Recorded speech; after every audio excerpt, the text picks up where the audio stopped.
Hello, hello, hello, Louis Bertou's Music Reviews, hello. Armand Hammer, Haram. Well, Hammer hits us again, a mere 1 year after the group's previous effort, Shrines. And all I can say is, that album slaps, and so does this one. Nothing much else to say, really. I should preface this review by saying this is all my opinion. You don't have to be here if you don't wanna. Armand Hammer is a hip-hop duo consisting of vocalist Billy Woods and vocalist-producer Elucid. Which one's Arm, which one's Hammer?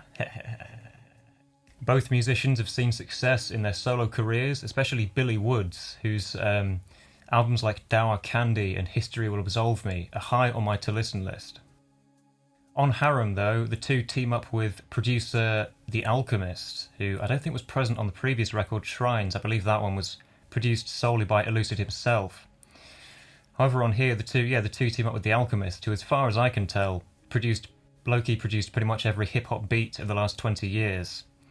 Obviously that's not true, but he's certainly well regarded in the genre as being the go-to beat man. He really comes through with an array of refined, classy beats that don't necessarily come out of the cage in any sort of bombastic way, but they're still very murky and dark sounding and really do wonders for the tone of this album. Like, everything's understated, I think, in the production. Take a track like Scaffolds, for instance, with that drum sample is just so stripped back and earthy sounding. It actually reminds me of a song like Ponderosa off Tricky's Maxon K, one of the better records of the 90s, I'd say.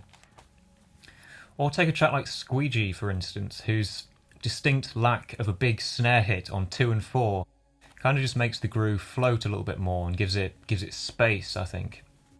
Again, contributing to the refined nature of the production. In addition to that, though, there's also flashes of this subtle menace that I get from the beats. Take a song like Wishing Bad, for instance. There's plenty of auxiliary sounds going on and vocal samples and little grooves and bits, but really everything's kind of underpinned by this one pummeling bass line. And it's not even a bass line, it's just like a low frequency, which really, to use the cliche, provides a sense of dread. And then on the next track, though, Chicarones, I think that's how you say it, I'm not entirely sure. Instead of being used for menace, the bass on that song actually feels quite uplifting and triumphant. So really we're dealing with somebody who knows how to produce beats and really providing the best he can for the two MCs here. Speaking of, let's move on to the flows themselves from the MCs. The rapped delivery isn't necessarily flashy. It's almost like Woods and Elucid's words are coming as a warning. There's no frills, it's just words, disconcerting words that seem to bring up dark imagery without really explicitly stating it. And that, combined with the skeletal, refined beats, I think produces one of the most high-quality sounds in hip-hop that I've heard recently. However, one that's also potentially difficult to love, just based on how there's not really a whole lot to sink your teeth into on first or even second and third listen of this album. It's certainly a very bleak album. There's a lot of rawness to it, and really it's quite introverted, introspective listening. I'd compare it now quite quickly to a record I recently reviewed, actually, Cities of Viv, The Crashing Sound. That album's kind of almost the polar opposite to this one. It's certainly not refined.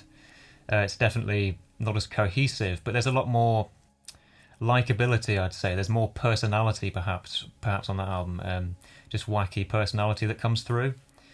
And I'm not necessarily saying I prefer that album to Haram, I'm just simply making the comparison here, stating it.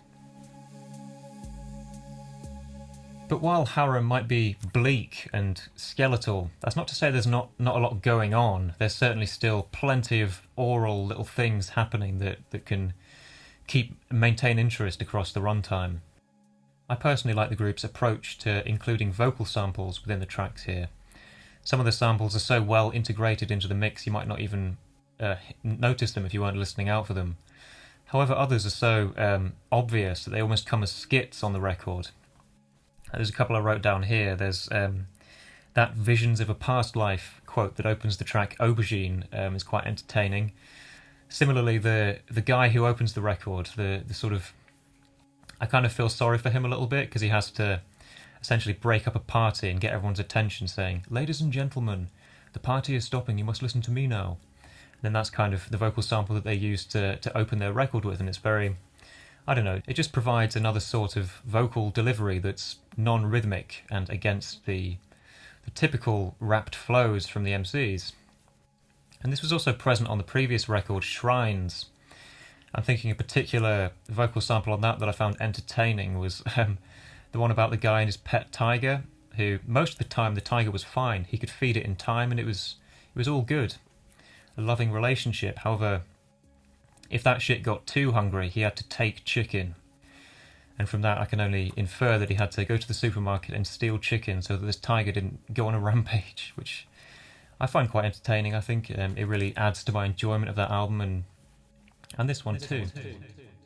But back to the sort of music itself, I'd say overall this is an incredibly high quality hip hop album, but it's bleak and it's kind of difficult to love, and the cover really leans into that as well. I think it's almost like the band aren't trying to make any friends with this album. They're just simply stating the truth, the hard truth.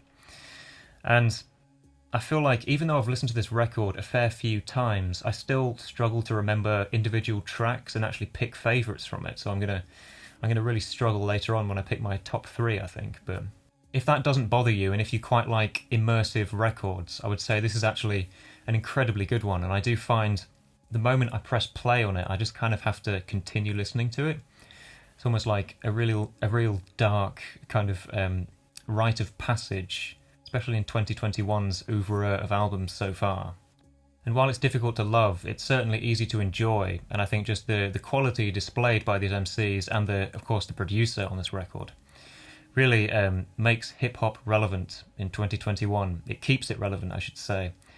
And it's not just a great hip-hop album, I think it's a good contemporary music album in general, and really exudes confidence and refinement, and also a real good grip on tone. Like, it's a very dark album and continues that way, I think, to the very end, even if there are glints of positivity and triumph within. I'm thinking mainly Chicarones, perhaps, as a song. That's quite upbeat, and maybe even the closing track. That sort of sounds like quite a poignant end to the record, one that has a bit more emotion or feeling to it. I really need to go back now and listen to 2018's Paraffin, which is a record I haven't actually checked out yet. But and also Billy Woods' solo albums, I still haven't checked those out either. God, so much music, so little time, eh? But yeah, Haram, for me, gets an 8 out of 10.